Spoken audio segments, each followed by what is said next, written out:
Normaliai, kovojom ir tiek. Vis golus gavom neblogus. Nieko klaidų nedarėm ten gynyboje labai tokių.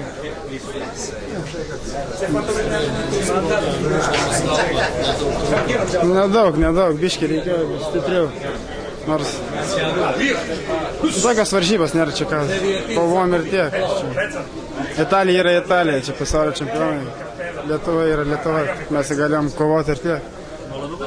Tai aišku, visą laiką prieš pasaulio čempionus kovoju žaisti.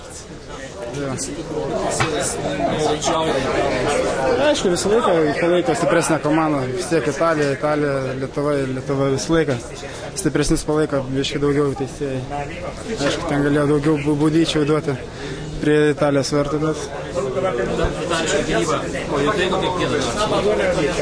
Bet kažkaip nebijau. Visi vienodi. Aišku, gal lygis biškai, bet tai fiziškai nežinau, ar jie stipresni. Nu, po dušą. Jaučiuosi gerai ir komanda gerai. Nelabai liūdė, kaupsimės kitom varžybom ir viskas.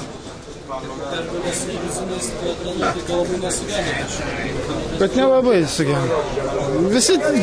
Visi žinom, kad žaidžiam su Italijos pasaulio čempionais ir viskas. Ėjom kovoti ir viskas.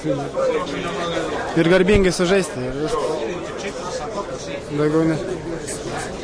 Manau, kad garbingai vis tiek. 2-0 pasaulio čempionai, įvarčiai tokie geri, ne tai, kad gynyba kažką klaidas kažkokias padarė,